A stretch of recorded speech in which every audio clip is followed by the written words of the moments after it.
হযরত আবু বকর রাদিয়াল্লাহু তাআলা আনহু একবার রাস্তা দিয়ে যাইতেছে, তো এক মুশরিকিন আবু বকরকে উদ্দেশ্য করে বলে, আবু বকর, তুমি এমন কোন ধারে বসলা যে তোমার ব্যবসা বাণিজ্য ছেড়ে দিলে, আমাদের সাথে চলাফেরা বন্ধ করে দিলে, সারাদিন ইবাদত বندگিতে কাটাও। আবু বকর, তুমি তো ধ্বংস হয়ে যাইবা। তো হযরত আবু বকর রাদিয়াল্লাহু তাআলা আনহু তাকে বলেন, যে ব্যক্তি আল্লাহ এবং তার রাসূলকে পায় সে তো ধ্বংস হবে না। আহম্মক, যে ব্যক্তি আল্লাহ এবং তার রাসূলকে পেয়েছে সে দুনিয়া ও আখিরাত পেয়েছে। বলতে সুবহানাল্লাহ। তখন আল্লাহ রাব্বুল আলামিন এই সূরাটা নাযিল করেন। আল্লাহ রাব্বুল আলামিন বলেন, ওয়াল আস, সময়ের কসম। আল্লাহ রাব্বুল আলামিন সময়ের কসম খেয়েছেন। আল্লাহ রাব্বুল আলামিন বলে, গোলাম সময়ের কসম, যুগের কসম, কালের কসম। তাফসীরের কিতাবে এমন দেখা যায়, জোহরের নামাজ থেকে নিয়ে আসরের নামাজের আগ পর্যন্তর কসম। বাজান, আল্লাহ রাব্বুল আলামিন এই সূরার মধ্যে কসম খেয়ে বলেন, ইন্নাল ইনসানা লাফী খুসর, নিশ্চয়ই সমস্ত মানুষ ক্ষতিগ্রস্ত। এখন আল্লাহ রাব্বুল আলামিনের কথা কি মিথ্যা ভাই? আল্লাহ রাব্বুল আলামিনের কথা কখনোই মিথ্যা হইতে পারে না।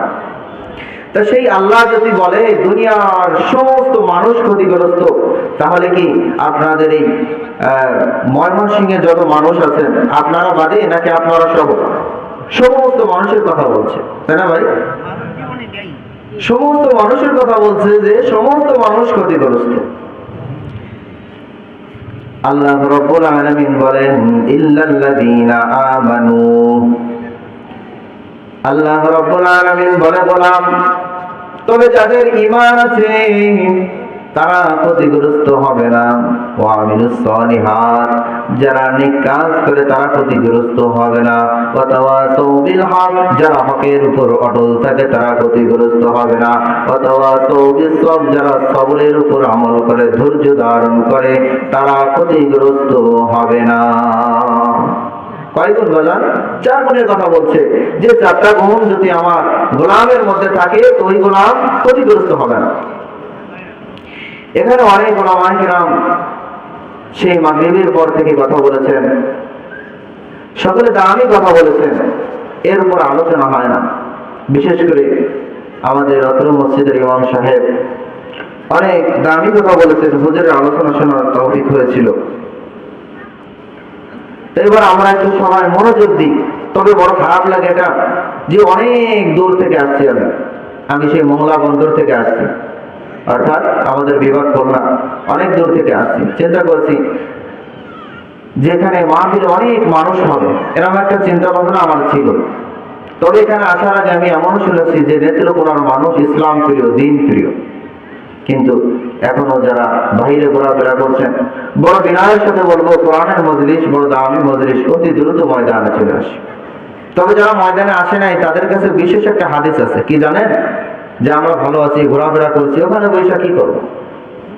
আল্লাহ হাবিব সাল্লাল্লাহু আলাইহি ওয়াসাল্লাম বলেন, যে মজলিসে গোনার কাজ হয় না, দ্বীনের কথা হয়, ওই মজলিস আল্লাহ রাব্বুল আলামিনের কাছে বড় দাম। সুবহানাল্লাহ। এজন্য প্রিয় ভাইদের কাছে বিনয়ের সাথে অনুরোধ করব, অতি দ্রুত ময়দানে চলে আসুন। তো আল্লাহ রাব্বুল আলামিন বলেন, দুনিয়ার সমস্ত মানুষ ক্ষতিগ্রস্ত, শুধু 4টা গুণওয়ালা মানুষ ক্ষতিগ্রস্ত নয়। 1 নম্বরে বললেন, ইল্লাল্লাযীনা আমানু, যার মধ্যে ঈমান আছে ওই ব্যক্তি ক্ষতিগ্রস্ত না। তাহলে কি লাগবে আমাদের? কি লাগবে এখন? যদি ক্ষতিগ্রস্ত আমরা না হইতে চাই তো আমাদের ভিতরে ঈমানের গুণটা লাগবে না বাজান? ঈমানটা বড় দৃঢ় করতে হবে, ঈমানের মজবুত বড় দৃঢ় করতে হবে। একটি উদাহরণ দিই বাজান, সবাই একটু লক্ষ্য করেন। আফগানিস্তানের নাম শুনছেন না? দীর্ঘ 20টা বছর যুদ্ধ হয়েছে। এখানে ছোট্ট একটা ঈমানের দৃঢ়তা আসবে। ছোট্ট একটা ঘটনা বলি। এখানে এক মুজাহিদ ছিলেন আমাদের বাংলাদেশের, তার কাছে জিজ্ঞাসা করা হলো যে আপনারা তো আফগানিস্তানে যুদ্ধ করেছেন, তো ওখানে কিছু একটু আমাদেরকে শোনান। তা বলে, আমরা একবার পাহাড়ের চূড়ায় গেলাম, আমাদের কাছে কোনো অস্ত্র ছিল না, যুদ্ধের জন্য আমরা প্রস্তুতি ছিলাম না।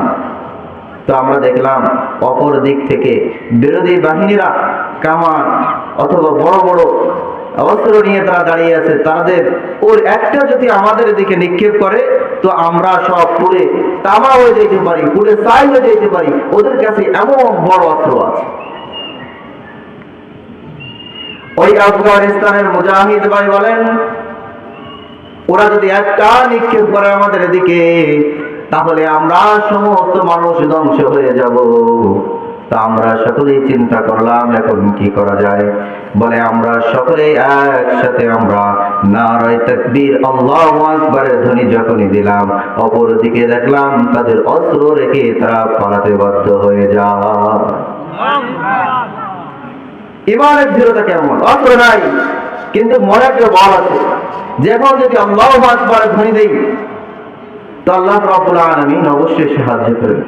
তো ইমানের দৃঢ়তা কেমন! কামানের সামনে দাঁড়িয়ে নারায়ে তাকবীর আল্লাহু আকবারের ধ্বনি দেয় আর আল্লাহ রাব্বুল আলামিন তাদেরকে রক্ষা। এজন্য বাজান, ইমানের দৃঢ়তার দরকার আছে না? ইমানের উপর অটল থাকতে হবে, মজবুত থাকতে হবে। আমরা সকলেই ছোটবেলায় মক্তবে পড়েছিলাম আমানতু বিল্লাহি ওয়া মালাইকাতিহি ওয়া কুতুবিহি ওয়া রাসূলিহি। এর মধ্যে ঈমানের গুণগুলো রয়েছে যে তুমি যদি ঈমানদার হতে চাও, কোরআনের উপর বিশ্বাস রাখতে হবে, আল্লাহর উপর বিশ্বাস রাখতে হবে, রাসূলের উপর বিশ্বাস রাখতে হবে, কিতাবের উপরে বিশ্বাস রাখতে হবে, ফেরেশতাদের উপরে বিশ্বাস রাখতে হবে, পরকালের উপরে বিশ্বাস রাখতে হবে। ভালো মন্দ এগুলো আল্লাহর পক্ষ থেকে, এটা তোমাকে বিশ্বাস করতেই হবে। এখন আজ থেকে ইনশাআল্লাহ আমরা কি কোরআনের উপরে পরিপূর্ণ বিশ্বাস রাখতে পারি বাজান? যখনই কোরআনের উপরে পরিপূর্ণ বিশ্বাস রাখবো তো আল্লাহ রাব্বুল আলামিন আমাদেরকে ক্ষতিগ্রস্ত যত মানুষ আছে তাদের কাতারে আর রাখবেন না। আল্লাহ রাব্বুল আলামিন এই যে ঈমানের কথা বললেন, যখন তোমার ভিতরে ঈমানটা মজবুত থাকা লাগবে তাহলে তুমি ক্ষতিগ্রস্ত নয়। দেখেন না সাহাবায়ে কিরাম কেমন ঈমানের উপর অটল ছিলেন, সাহাবায়ে কিরাম কেমন ভাবে আল্লাহ রাসূল সাল্লাল্লাহু আলাইহি ওয়াসাল্লামকে মহব্বত করতেন। সাহাবায়ে কিরামের মধ্যে একজন বড় সাহাবী ছিলেন হযরতে আবু বকর। হযরত আবু বকর রাদিয়াল্লাহু তাআলা আনহু বলেন, একবার দেখলাম হুজুর আকরাম সাল্লাল্লাহু আলাইহি ওয়াসাল্লামের শরীর মোবারকে লোহার কড়া ঢুকে গেছে। তো আমি একদিক থেকে দৌড়ে আসলাম, অপরদিকে আব্দুল্লাহ ইবনে জাররাহ রাদিয়াল্লাহু তাআলা আনহু দৌড়ে আসলেন। তো আব্দুল্লাহ ইবনে জাররাহ রাদিয়াল্লাহু তাআলা আনহু এই সময় আবু বকরকে বললেন, আবু বকর এই খেদমতটুকু আমাকে একটু করার সুযোগ করে দেন, এই খেদমতটা আজ আমি করতে চাই। তো আব্দুল্লাহ ইবনে জাররাহ তার দাঁত মোবারক দিয়ে একটা লোহার কড়া টান দিছে, তো তার দাঁত ভেঙে গেছে, আবার দাঁত টান দিয়ে উঠায় ফেললেন। অবদান বোঝাইতে চাই ওই জামানায় সাহাবায়ে কিরামের মধ্যে কেমন ভাবে ঈমানের দৃঢ়তা ছিল। দেখেন একটা দাঁত ভেঙে গেছে, ক্ষান্ত হন নাই, আবার আরেকটা দাঁত দিয়ে টান দিয়েছেন। কাকে মহব্বত করা? রাসূলকে মহব্বত করা। তো যারা ঈমানদার হবে রাসূলকে মহব্বত করতে হবে না বাজান? রাসূলের উপরে পরিপূর্ণ মহব্বত আমাদের রাখতে হবে। আজ আমরা রাসূলের উপরে মহব্বত অনেক সময় আমরা রাখতে পারি না, মুখে আমরা দাড়ি রাখার চেষ্টা করি না, রাসূলের সুন্নাত একটু গায়ে লাগানোর চেষ্টা করি না। বাজান আজ থেকে আমরা রাসূলের যত সুন্নাত আছে একটু করার চেষ্টা করবো তো ইনশাআল্লাহ। কারা কারা করবো হাত উৎসে করি, আল্লাহ কবুল করেন। সাহাবায়ে কিরামদের এমন অনেক দৃশ্য আছে। সাহাবায়ে কিরাম আল্লাহ রাসূল সাল্লাল্লাহু আলাইহি ওয়াসাল্লামকে মহব্বত করতেন এবং আল্লাহকে ভালোবাসতেন। আল্লাহর জমিনে আল্লাহর দ্বীন কায়েম করার জন্য সাহাবায়ে কিরাম তাদের জীবনটাকে উৎসর্গ করে দিয়েছে। সাহাবায়ে কিরামদের মধ্যে দামি একজন সাহাবী হযরত জাফর রাদিয়াল্লাহু তাআলা আনহু থেকে লক্ষ্য করেন। মুতার যুদ্ধের সময় আল্লাহর হাবিব সাল্লাল্লাহু আলাইহি ওয়াসাল্লাম সেনাপতির নাম নিযুক্ত করলেন, আব্দুল্লাহ ইবনে রাওহার নাম নিযুক্ত করলেন, জাফর রাদিয়াল্লাহু তাআলা আনহুর নাম নির্ধারণ করলেন, আব্দুল্লাহ ইবনে হযরত যায়েদ ইবনে হারিসের নাম নির্ধারণ করলেন। অবদান তাদের ঈমানের দিকে একটু লক্ষ্য করেন। হযরত জাফর রাদিয়াল্লাহু তাআলা আনহু তার স্ত্রীর কাছে গিয়ে বলে, ও আমার প্রাণের স্ত্রী, আল্লাহ রাসূল সাল্লাল্লাহু আলাইহি ওয়াসাল্লাম আমাকে জিহাদের ময়দানে সেনাপতির নাম ঘোষণা করেছেন, তুমি আমাকে বিদায় দাও। হযরত জাফর রাদিয়াল্লাহু তাআলা আনহুর স্ত্রী বলেন, প্রাণের স্বামী আমার, আপনি তো 2-1 দিন আগেই সফর থেকে আসলেন, আপনার জন্য আমি একটু ভালো খাবারের ব্যবস্থা করি, আপনি একটু অপেক্ষা করেন। হযরত জাফর রাদিয়াল্লাহু তাআলা আনহু বলে, না না, আল্লাহর হাবিব সাল্লাল্লাহু আলাইহি ওয়াসাল্লাম আমার জন্য জিহাদের ময়দানে সেনাপতির নাম ঘোষণা করেছে, আমার নাম 3 নম্বরে ঘোষণা করেছে, আমার মনে হয় আমি আর বাড়িতে আসবো না, জিহাদের ময়দানে শহীদ হয়ে যাব, তো আমার সন্তানদেরকেও তুমি এই পথে পরিচালনা করবা। এবার হযরত যায়েদ রাদিয়াল্লাহু তাআলা আনহুর দিকে লক্ষ্য করেন, যায়েদকে বললেন, তুমি বাড়ি থেকে বিদায় নিয়ে আসো। বলে, ইয়া রাসূলুল্লাহ, আপনি তো আমার আব্বা জান, মা আয়েশা তো আমার আম্মা জান, আমি আর বিদায় নিতে কোথায় যাব? এবার আব্দুল্লাহ ইবনে রাওহার দিকে তাকান, তার ঈমানটা কেমন মজবুত ছিল। আব্দুল্লাহ ইবনে রাওহা রাদিয়াল্লাহু তাআলা আনহু ওই দিনই বিবাহ করেছিলেন। আব্দুল্লাহ ইবনে রাওহা রাদিয়াল্লাহু তাআলা স্ত্রীর সামনে গেলেন, দরজা খুললেন, দরজা আওয়াজ দিলে দরজা খুললেন, বলে, হে প্রাণের স্বামী আমার, ভিতরে আসেন। বলে, না না, ভিতরে আসবো না, ভিতরে আসলে তোমার প্রতি আমার মহব্বত হতে পারে। ও প্রাণের স্ত্রী, তুমি আমাকে বিদায় দাও, আল্লাহর হাবিব সাল্লাল্লাহু আলাইহি ওয়াসাল্লাম জিহাদের ময়দানে আমার নাম 2 নম্বরে ঘোষণা করেছে, মনে হয় আমি আর বাড়িতে ফিরবো না, তোমার কাছে আসলে মহব্বত বেড়ে যেতে পারে। অবদান বুঝাইতে চাই, আব্দুল্লাহ ইবনে রাওহা রাদিয়াল্লাহু তাআলা আনহু তার স্ত্রীর কাছে গেলেন না, অথচ ওই সময় মদিনার জমিনে সব থেকে সুন্দরী স্ত্রী তার ছিল, স্ত্রীর কাছে যায় নাই, কারণ মহব্বত বেড়ে যাবে। ওই সময় তিনি ঈমানের পরিচয় দিয়েছে। বুঝাইতে চাই বাজান, ঈমান যদি আপনার মজবুত থাকে তো আপনি ক্ষতিগ্রস্ত নয়, ঈমান যদি মজবুত থাকে আপনি ক্ষতিগ্রস্ত না। এরপরে লক্ষ্য করেন, আল্লাহর হাবিব সাল্লাল্লাহু আলাইহি ওয়াসাল্লাম এভাবে সাহাবায়ে কেরামদেরকে যখন একের পর এক হাদিস শোনাইলেন, দ্বীনের কথা শোনাইলেন, আল্লাহর হাবিব সাল্লাল্লাহু আলাইহি ওয়াসাল্লামের একজন বড় মুহাব্বতের সাহাবী ছিল হযরত সাআদ সালামী রাদিয়াল্লাহু তাআলা আনহু। একবার তার কাছে এসে হাউমাউ করে কান্না করতেছে আর বলতেছে, ইয়া রাসূলুল্লাহ, আমি দীর্ঘ 8 মাস ইসলাম ধর্ম গ্রহণ করেছি, ইসলামের ভিতরে যত সুন্নাহ আছে, যত হুকুম আহকাম, যত বিধান আছে, আমি তো সবগুলো মানার চেষ্টা করেছি, একটা পাই নাই। আল্লাহর হাবিব বললেন, তুমি কোনটা করো নাই? বলে, ইয়া রাসূলুল্লাহ, আমি এখনো বিবাহ করতে পারি নাই। ইয়া রাসূলুল্লাহ, তবে আমি এই বিবাহ করার জন্য মদিনার এমন কোন অলি ছিল না, মদিনার এমন কোন গলি ছিল না যে গলিতে আমি সাআদ সালামী বিবাহের প্রস্তাব নিয়ে যাই নাই, কিন্তু আমার কাছে তাদের মেয়ে বিবাহ দেয় নাই, কারণ আমি আকৃতিতে খাটো, গায়ের রং কালো, সবগুলো ফাটা ফাটা, দেখতে ভালো লাগে না, এজন্য কোনো মেয়ের বাবা মেয়ে দিতে রাজি হয় না।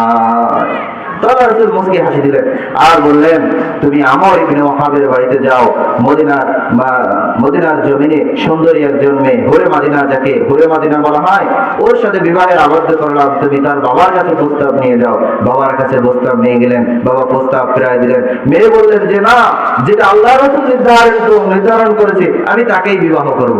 তো এক পর্যায়ে বিবাহ ঠিক হয়ে গেল।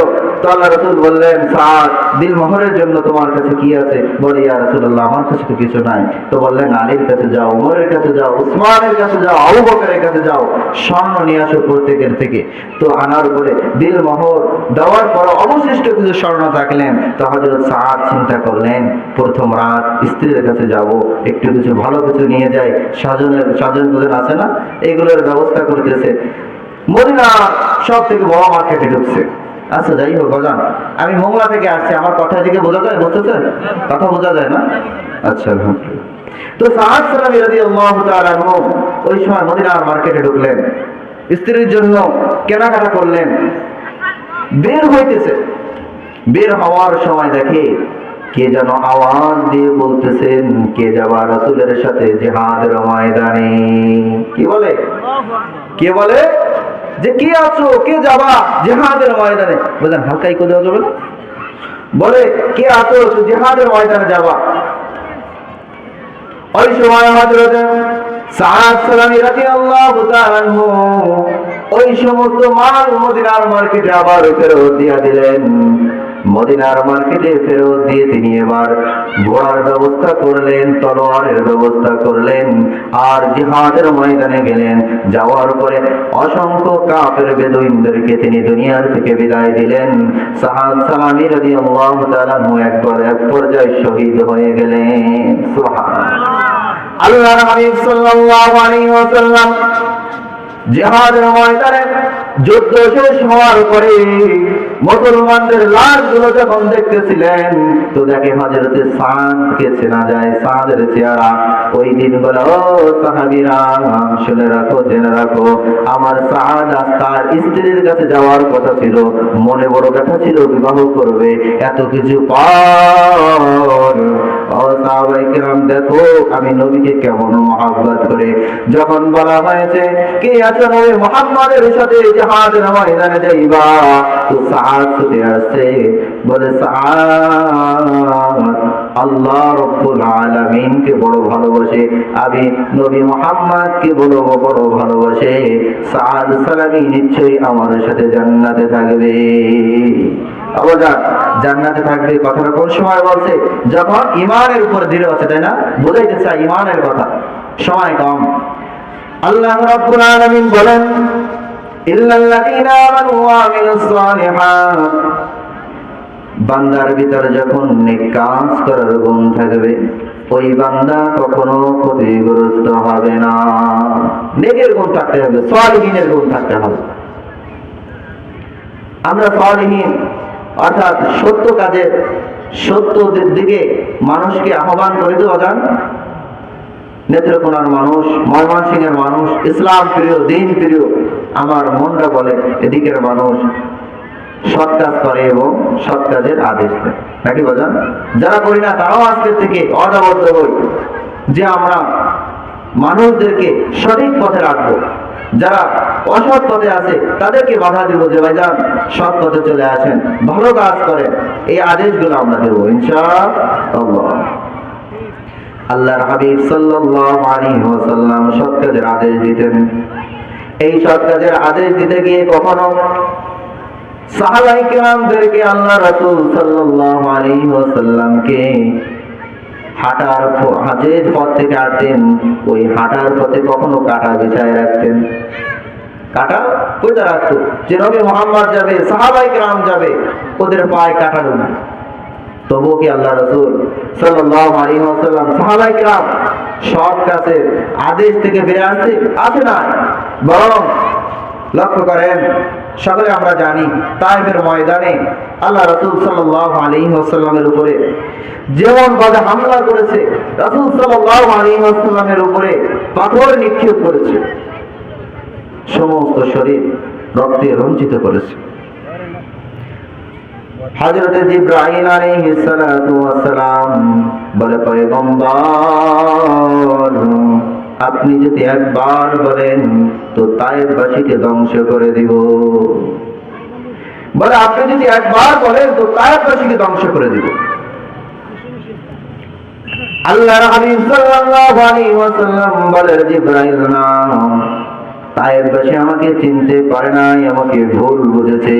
পরবর্তীতে তায়েফবাসী তো ইসলাম ধর্ম গ্রহণ করতেও পারে। আল্লাহ রাসূল সাল্লাল্লাহু আলাইহি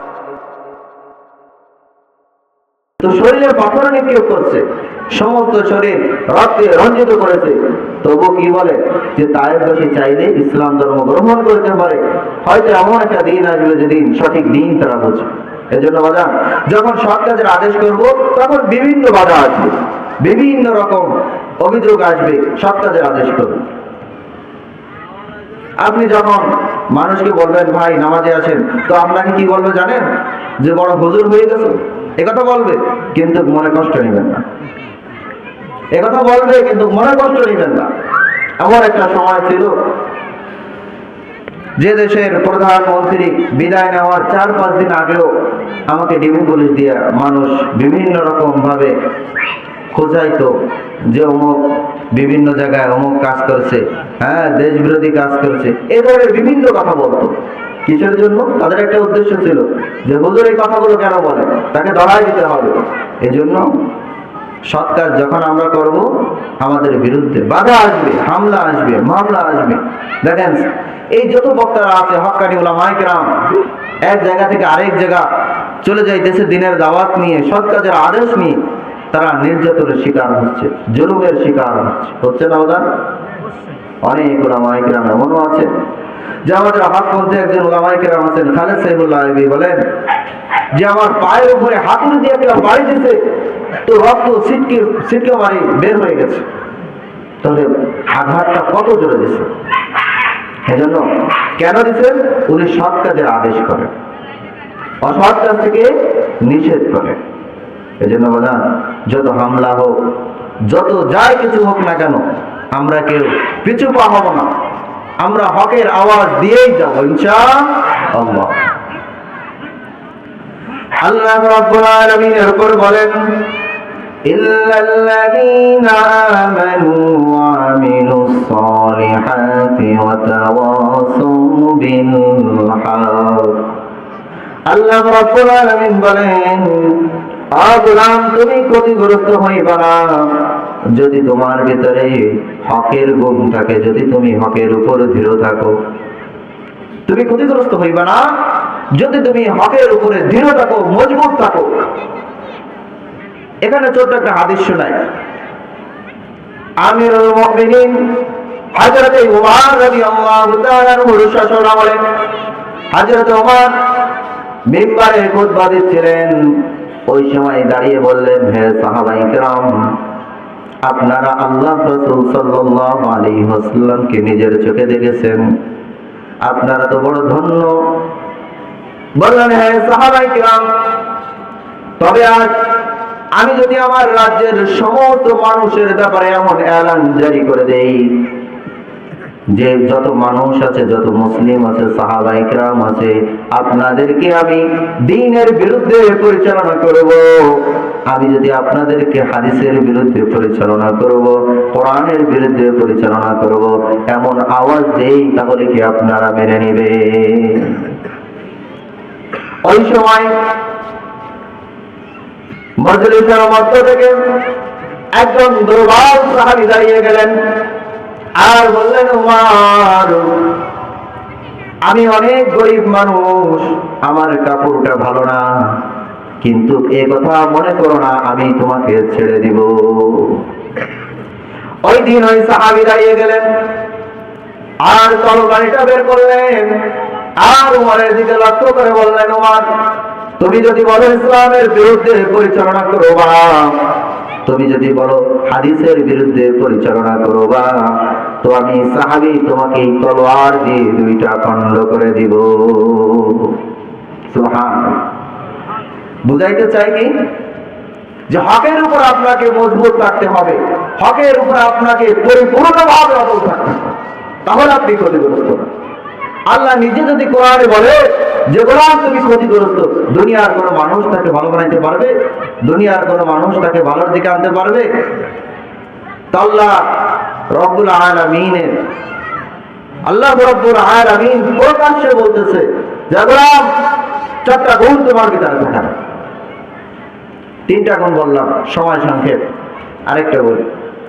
এরপর আল্লাহ রাব্বুল আলামিন বলেন ওয়াতাওয়াসাউ বিস-সাবর, যে গোলাম সাবিরিনের গুণ তোমার ভিতরে থাকে। বুঝলেন? অনেক সময় ধৈর্য হারা হয়ে যায় না, অনেক সময় ধৈর্য হারা হয়ে যায়। ধৈর্য হারা হওয়া যাবে না, ধৈর্য ধারণ করতে হবে। আমার দিকে লক্ষ্য করেন, বাস্তব অভিজ্ঞতাকে বলি। এই আমার মসজিদে 8 এবং 9 ফেব্রুয়ারি মাহফিল হয়েছে, আমার নিজের মসজিদে, মডেলগঞ্জ জিউদরা ইউনিয়ন, এটা বাগেরহাটের ভিতরে। তো এই মাহফিলের কমিটি গঠন নিয়ে ঝামেলা, সমস্যা। তো এক পর্যায়ে মাহফিল আর হবে না ঘোষণা হয়ে গেছে।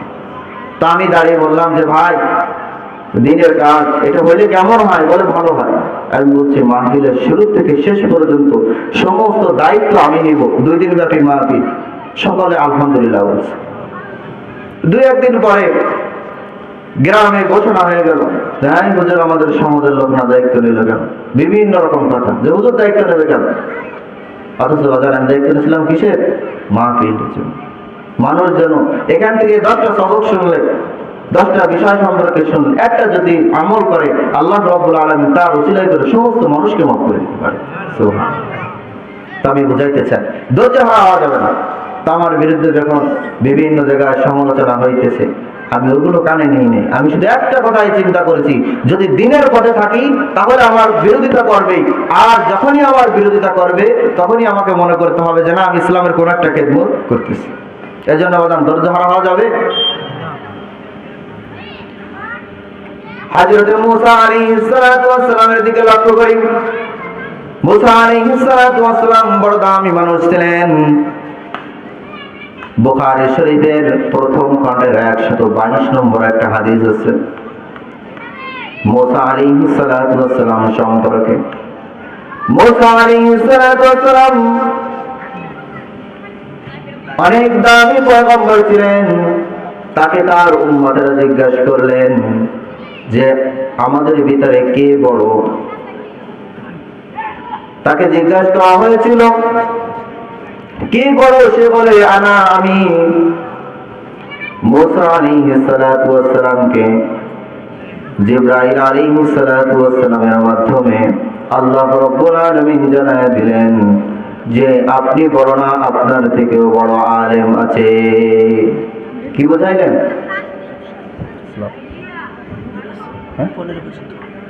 আচ্ছা, এরপরে হুজুর, আচ্ছা। তো মুসা আলাইহিস সালাতু ওয়াস সালাম ইলম শেখার জন্য আগ্রহ করলেন। আল্লাহ রাব্বুল আলামিন তাকে খবর দিয়ে দিলেন, খোঁজ দিলেন, সন্ধান দিলেন। একজন নবী আছেন, একজন বড় দামি মানুষ আছেন, যার নাম খিজির আলাইহিস সালাতু ওয়াস সালাম। তুমি তার কাছে ইলম আনার জন্য যাও। তো মুসা আলাইহিস সালাতু ওয়াস সালাম ইলম আনার জন্য যাইতেছেন। খিজির আলাইহিস সালাতু ওয়াস সালামের সাথে সাক্ষাৎ করলেন, সাক্ষাৎ হলেন। তো মুসা আলাইহিস সালাতু ওয়াস সালাম কে ওই সময় খিজির আলাইহিস সালাতু ওয়াস সালাম বললেন, আপনি কি মুসা? মুসা নবী বললেন, আপনি আমাকে কেমনে চিনলেন? বলে, ও মুসা, তোমাকে যখন তোমার মা নদীতে ভাসিয়ে দিয়েছিল, আমি খিজির ওই সময় তোমার ওই বাক্সটা হাত দিয়ে এভাবে তোমাকে আমি উপরে রাখছিলাম। তো চিনে ফেলছে। খিজির আলাইহিস সালাতু ওয়াস সালাম বলেন, তুমি ইলম নিতে পারবে না, ইলম শিক্ষা করতে পারবে না?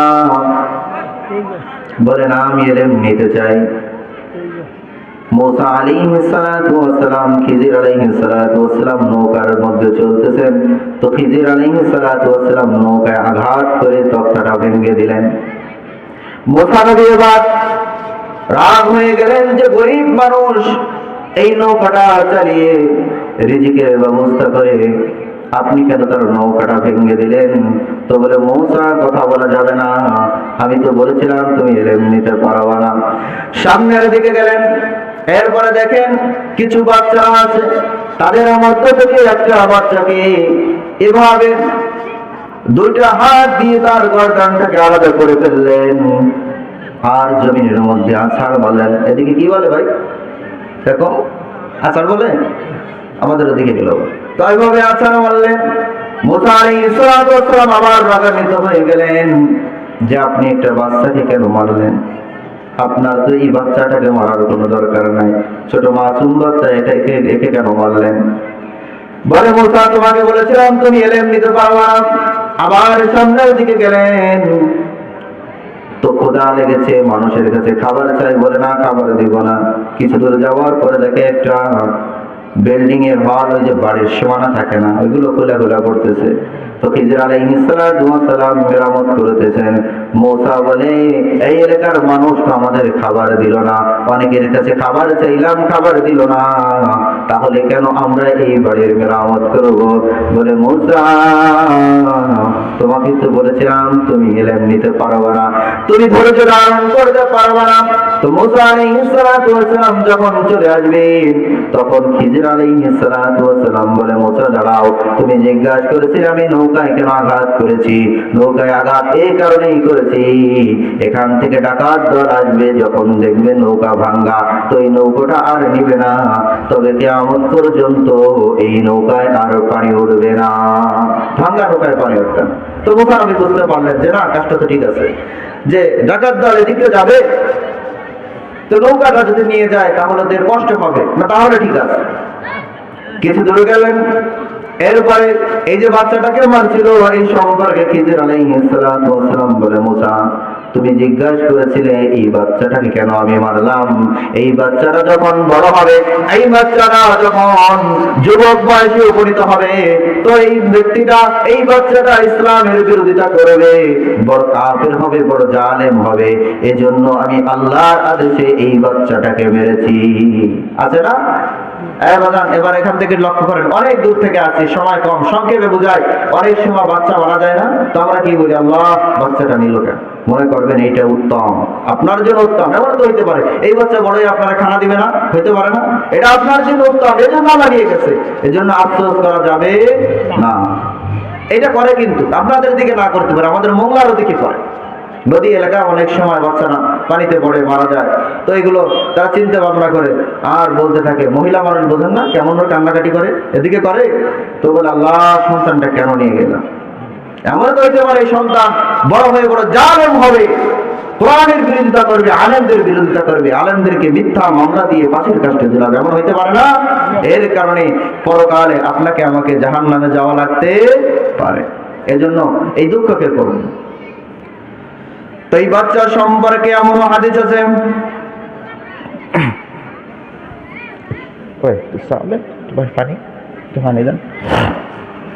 এই বাচ্চা সম্পর্কে এমন একটা হাদিস আছে যে বাচ্চাটা যার, এই বাচ্চার মা বাবার থেকে, এই বাচ্চার মা বাবার থেকে আল্লাহ রাব্বুল আলামিন পরবর্তীতে 9 জন অথবা 11 জন পয়গম্বর দুনিয়াতে পাঠিয়েছিলেন। বাজার 9 জন অথবা 11 জন, 9 জন অথবা 11 জন পয়গম্বর দুনিয়াতে পাঠিয়েছিলেন আল্লাহ রাব্বুল আলামিন। এরপরে বলে মুসা তুমি জিজ্ঞাসা করেছিলে আমি এই দেওয়ালের কেন মেরামত করলাম? মুসা এই দেওয়ালের নিচেই মাটির তলে কিছু সম্পদ আছে, এই বাড়িতেই এতিম ছেলেরা থাকে, এই এতিমের সম্পদ এই দেওয়ালের নিচে আছে, দেওয়ালটা যদি ভেঙে যায় এতিমের মান মানুষ নিয়ে যাবে, এরা পাবে না।